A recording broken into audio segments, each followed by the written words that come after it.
ನಮಸ್ಕಾರ, ನೀವು ನೋಡ್ತಾ ಇದ್ದೀರಾ ಉತ್ತರ ಕರ್ನಾಟಕ ಸುದ್ದಿವಾಹಿನಿ. ನಾನು ಪ್ರಿಯಾ ಶ್ರೀಗುರು. ಪ್ರತಿ ಟನ್ ಕಬ್ಬಿಗೆ 100ರಂತೆ ಹೆಚ್ಚುವರಿ ದರ ನೀಡಬೇಕು ಎಂದು ಜಿಲ್ಲಾ ಉಸ್ತುವಾರಿ ಸಚಿವ ಈಶ್ವರ್ ಖಂಡ್ರೆ ಸೂಚನೆ ನೀಡಿದ್ದಾರೆ.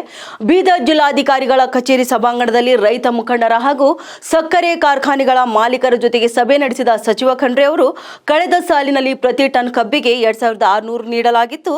ಈ ಬಾರಿ ಜಿಲ್ಲೆಯ ರೈತರಿಗೆ ಅನುಕೂಲವಾಗುವಂತೆ 2700 ಹಾಗೂ 1 ಕೆಜಿ ಸಕ್ಕರೆ ನೀಡಬೇಕು ಎಂದು ಕಾರ್ಖಾನೆ ಮಾಲೀಕರಿಗೆ ಸೂಚಿಸಿದರು. ಕಬ್ಬು ಸಾಗಾಟ ಮಾಡಿದ ರೈತರಿಗೆ ಕಾರ್ಖಾನೆಗಳು ಕಡ್ಡಾಯವಾಗಿ 15 ದಿನಕ್ಕೊಮ್ಮೆ ಹಣ ಪಾವತಿಸಬೇಕು. ಆಕಸ್ಮಿಕವಾಗಿ ಕಬ್ಬಿನ ಗದ್ದೆಗೆ ಬೆಂಕಿ ತಗುಲಿದರೆ ಬೆಳೆಯನ್ನು ಆದ್ಯತೆ ಮೇರೆಗೆ ಕಟಾವು ಮಾಡಿ ಸಾಗಿಸಬೇಕು ಎಂದು ಕಾರ್ಖಾನೆಗಳ ಮಾಲೀಕರಿಗೆ ಸೂಚನೆ ನೀಡಿದ್ದಾರೆ. ಈ ಸಭೆಯಲ್ಲಿ ಜಿಲ್ಲಾಧಿಕಾರಿ ಶಿಲ್ಪಾ ಶರ್ಮಾ, ನಾರಾಂಜ ಸಹಕಾರಿ ಸಕ್ಕರೆ ಕಾರ್ಖಾನೆ ಅಧ್ಯಕ್ಷ ಡಿಕೆ ಸಿದ್ದರಾಮ, ಬಾಲ್ಕೇಶ್ವರ, ಬೀದರ್ ಕಿಸಾನ್, ಭವಾನಿ ಶುಗರ್, ಮಹಾತ್ಮ ಗಾಂಧಿ ಸಕ್ಕರೆ ಕಾರ್ಖಾನೆಯ ಮುಖ್ಯಸ್ಥರು ಸೇರಿದಂತೆ ರೈತ ಮುಖಂಡರು ಕೂಡ ಭಾಗಿಯಾಗಿದ್ದರು. ಜಿಲ್ಲಾಡಳಿತದ ವತಿಯಿಂದ ನಾನು ಒಂದು ರೈತ ಮುಖಂಡರಿಗೂ, ಕಾರ್ಖಾನೆಯ ಎಲ್ಲ ಅಧ್ಯಕ್ಷರುಗಳಿಗೂ, ಕಾರ್ಖಾನೆಯ ಮಾಲೀಕರುಗಳ ಒಂದು ಸಭೆಯನ್ನು ಆಯೋಜನೆ ಮಾಡಲಿಕ್ಕೆ ಹೇಳಿದ್ದೆ. ಈಗಾಗಲೇ ಸಭೆ ಮುಗಿದಿದೆ. ಭಾಳಷ್ಟು ಸುದೀರ್ಘವಾಗಿ ನಾವೆಲ್ಲ ಕೂಡಿ ಚರ್ಚೆ ಮಾಡಿದ್ದೇವೆ. ರೈತರು ತಮ್ಮ ಒಂದು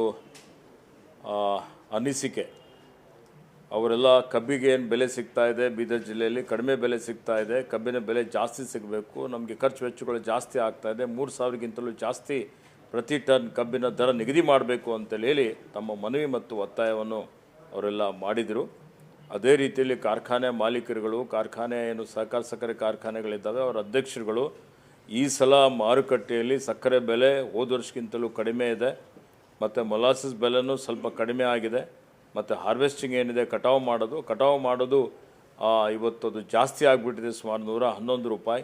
ಈಗ ಕಾರ್ಖಾನೆಗಳು ನಷ್ಟದಲ್ಲಿದ್ದಾವೆ, ಈಗ ಜಾಸ್ತಿ ಮಾಡಲಿಕ್ಕೆ ಭಾಳ ಸಾಧ್ಯ ಆಗ್ತಾಯಿಲ್ಲ ಅನ್ನುವಂಥ ತಮ್ಮ ಒಂದು ಅನಿಸಿಕೆಯನ್ನು ನಮಗೆ ಮಾಹಿತಿಯನ್ನು ಕೊಟ್ಟಿದ್ದಾರೆ. ಎಲ್ಲ ಮಾಹಿತಿಯನ್ನು ಕ್ರೋಢೀಕರಣ ಮಾಡಿ ರೈತರ ಹಿತದೃಷ್ಟಿಯಿಂದ ಮತ್ತು ಮುಂದೆ ಕಾರ್ಖಾನೆಗಳು ಉಳಿಬೇಕು, ಇಬ್ಬರಿಗೂ ಸಹಾಯ ಆಗಬೇಕು ಅನ್ನೋಂಥ ರೀತಿಯಲ್ಲಿ ನಾನು ಇವತ್ತು ನನ್ನ ಕಡೆಯಿಂದ ಇಬ್ಬರಿಗೂ ಮಾತನಾಡಿ ಕನಿಷ್ಠ ಹೋದ ವರ್ಷ ಏನು ಕಬ್ಬಿನ ಬೆಲೆ ನಿಗದಿ ಮಾಡಿದ್ದಾರೆ ಅದಕ್ಕಿಂತಲೂ 100 ರೂಪಾಯಿ ಜಾಸ್ತಿ ಕೊಡಬೇಕು ಅನ್ನುವಂಥದ್ದು ಒಂದು ಆ ವಿಚಾರವನ್ನು ನಾವು ಅವರಿಗೆ ಹೇಳಿದ್ದೇವೆ. ಮತ್ತು ನನಗೆ ವಿಶ್ವಾಸ ಇದೆ, ಕಾರ್ಖಾನೆಯವರೆಲ್ಲರೂ ಸೇರಿ ಮಾತನಾಡಿಕೊಂಡು ನಮ್ಮ ಸಲಹೆಯಂತೆ ರೈತರ ಹಿತದೃಷ್ಟಿಯಿಂದ, ಕಾರ್ಖಾನೆ ಹಿತದೃಷ್ಟಿಯಿಂದಲೂ ಹೋದ ವರ್ಷಕ್ಕಿಂತಲೂ ಒಂದು 100 ರೂಪಾಯಿ ಬೆಲೆ ಜಾಸ್ತಿ ಕೊಡ್ತಾರೆ ಅನ್ನುವಂಥ ಒಂದು ವಿಶ್ವಾಸ ಇದೆ.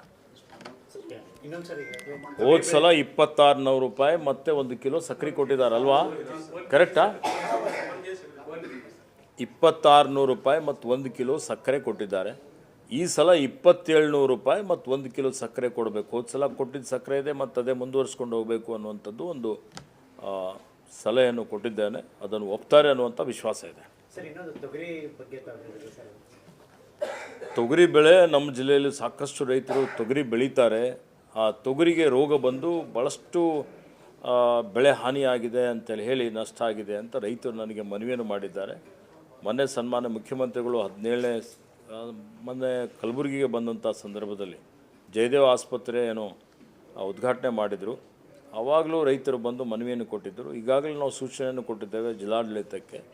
ಇವತ್ತು ಇದನ್ನು ಸಮೀಕ್ಷೆ ಮಾಡಿ ಎಲ್ಲೆಲ್ಲಿ ರೈತರ ಬೆಳೆ ನಷ್ಟ ಆಗಿದೆ ಅದನ್ನು ವರದಿ ಸರ್ಕಾರಕ್ಕೆ ಮಾಡಿದರೆ ಸರ್ಕಾರದ ವತಿಯಿಂದ ನಿಯಮಾನುಸಾರ ಏನು ಪರಿಹಾರ ಕೊಡಬೇಕಾಗಿದೆ ಆ ಪರಿಹಾರ ಕೊಡಲಿಕ್ಕೆ ಪ್ರಯತ್ನ ಮಾಡ್ತೀನಿ ಅನ್ನುವಂಥ ಭರವಸೆಯನ್ನು ರೈತರಿಗೆ ಕೊಟ್ಟಿದ್ದೇನೆ. ಬಹಳಷ್ಟು ರೈತರು ಭಾಳ ತೊಂದರೆಯಲ್ಲಿ ಬ್ಯಾಂಕ್ನಾಗ ಸರ್ಕಾರ 1 ವರ್ಷ ಒಳಗೆ ಕಟ್ಟರೆ 0 ಬಡ್ಡಿ ಇತ್ತು, ಆ ತಾರೀಕು ಕಟ್ಟಲು ಹೋದ್ರೆ ಪೆನಲ್ಟಿ ಕೊಟ್ಟರೆ, ಯಾಕಂದ್ರೆ ಸಮಯಕ್ಕೆ ಪೇಮೆಂಟ್ ಆಗಲ್ಲ. ಮಾರ್ಚ್ 31 ಒಳಗೆ ಪೇಮೆಂಟ್ ಕಟ್ಟಲು ಹೋದ್ರೆ ಸರ್ಕಾರ 14% ಇಂಟ್ರೆಸ್ಟ್ ಹೊಡೆದ ಬ್ಯಾಂಕ್ನವ್ರು ಫ್ಯಾಕ್ಟರ್ ಕಡನೆ ಕೊಟ್ಟರು. ಅದಕ್ಕೆ ತಾವೇನು ಇವತ್ತು ಕಾನೂನು ಮಾಡಿದರೆ ಇಡೀ ಜಿಲ್ಲಾದ ರೈತರ ಪರವಾಗಿ ತಮ್ಮ ಉಸ್ತುವಾರಿ ಸಚಿವರಿಗೂ ಮತ್ತು ಜಿಲ್ಲಾಡಳಿತ ಅಭಿನಂದನೆ ಸಲ್ಲಿಸ್ತೀವಿ. ಮತ್ತು ಕಾರ್ಖಾನೆಯವರಿಗೆ ಅದೇ ರೀತಿ ನಡ್ಕೋತ್ರಂತ ತಮಗೂ ನಾವು ಅಭಿನಂದನೆ ಸಲ್ಲಿಸ್ತೀವಿ. ಹಿಂದೆ ಏನಾಗಿದೆ ನಿಮಗೆ ಗೊತ್ತಿಲ್ಲ, ಇನ್ನು ಮುಂದಾದರೂ ಆ ರೀತಿ ಮಾಡಬೇಡಿದ್ದೇವೆ.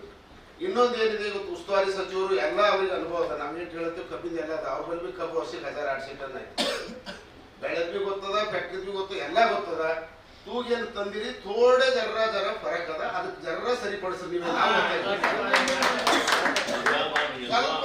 ನಿರಂತರ ಸುದ್ದಿಗಾಗಿ ನೋಡ್ತಾ ಇರಿ ಉತ್ತರ ಕರ್ನಾಟಕ ಸುದ್ದಿವಾಹಿನಿ.